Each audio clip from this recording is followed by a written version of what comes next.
Di Balai Desa Sumber Agung diselenggarakan halal bihalal oleh pemerintah setempat dan ranting NU. Tujuan utama kegiatan ini adalah silaturahmi antar warga dengan pemerintah desa, termasuk dengan tokoh agama dan tokoh masyarakat setempat. Kanit Binmas Polsek Sumber Baru Bribka Aris Kurniawan mengaku sangat prihatin dengan peredaran obat keras berbahaya yang semakin marak di pedesaan Jember. Zaman dahulu, oker baya dan sejenisnya hanya dinikmati oleh orang yang punya kantong tebal.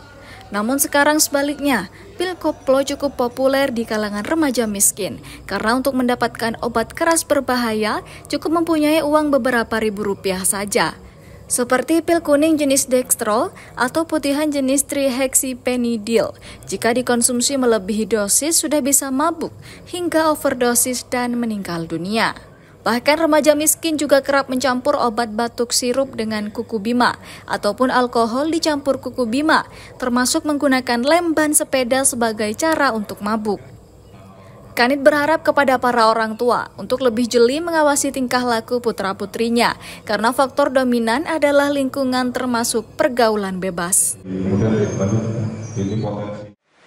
Ya, memang tidak kita pungkiri bahwasannya peredaran narkoba ini sangat luar biasa sekali, bahkan sudah merambah ke kalangan anak-anak muda kita, sehingga dengan adanya acara halal bihalal ini, kita bersama teman masyarakat yang lain, dengan para alim ulama, kita berusaha menggandeng untuk berupaya memerangi dan memberantas peredaran narkoba ini. Ya, memang selama ini peredaran di wilayah Sumber Baru memang ada, tapi juga kita berupaya untuk melakukan kegiatan-kegiatan pencegahan. Kemudian kita melakukan kegiatan-kegiatan pengungkapan, penangkapan terhadap baik pemakai, edar ataupun bahkan juga penjual-penjual narkoba.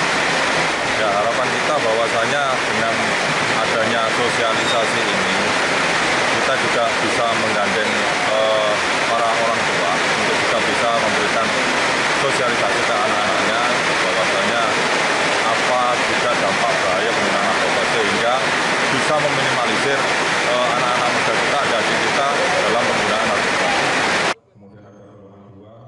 Pengasuh Pondok Arifin Curah Kalong Bangsal Sari, Gus Aap mengatakan bahwa narkoba dapat membuat pemakainya mengalami ketergantungan. Lama-lama jaringan otak rusak dan tidak dapat membedakan mana yang baik dan mana yang buruk. Biasanya diawali dengan coba-coba yang kemudian diapresiasi oleh teman-temannya, lalu mabuk dan melakukan seks bebas, bahkan bisa berujung kepada tindakan pembunuhan. Yang jelas narkoba itu narkotika dan obat-obatan terlarang. Itu adalah masuk jenis mukhaddarat, artinya sesuatu yang dilarang di dalam agama. Sesuatu yang diharamkan di dalam agama. Makanya kalau itu dilakukan, pelakunya adalah orang-orang yang berdosa dan akan mendapatkan sanksi. Kenapa itu dilarang? Karena merusak kepada akal. Kalau akal sudah rusak, maka kehidupan seseorang tidak akan berjalan dengan baik. Kemaksiatan-kemaksiatan berpotensi akan terjadi lebih besar ketika akal seseorang itu sudah tidak berada dalam kondisi akal yang sehat. Sehingga itulah kemudian narkoba dilarang. Orang yang kemudian terlibat dengan narkoba itu yang banyak adalah orang-orang yang sedang sakit jiwa. Maka sakit jiwa ini harus diobati. Diobati dengan apa?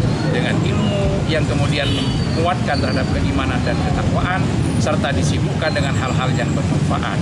Kegalauan-kegalauan diisi dengan zikir sehingga itu akan menjadi obat untuk kemudian menghilangkan penyakit-penyakit jiwa yang penyelesaiannya dicari dengan jalan-jalan pintas. Jadi banyak yang seirama dengan narkoba, ada narkoba, kemudian ada judi, bahkan ada yang sampai menghilangkan nyawanya sendiri karena ada ketidaksehatan jiwa, ketidaktenangan jiwa dan rusaknya terhadap mentalnya. Maka sibukkan dengan hal yang bermanfaat, perkuat untuk ibadah dan taqarrub, perbanyak berzikir, insya Allah semuanya akan dapat menjadi manfaat. Dari Sumber Agung Sumber Baru, Sugito Jember 1 TV melaporkan.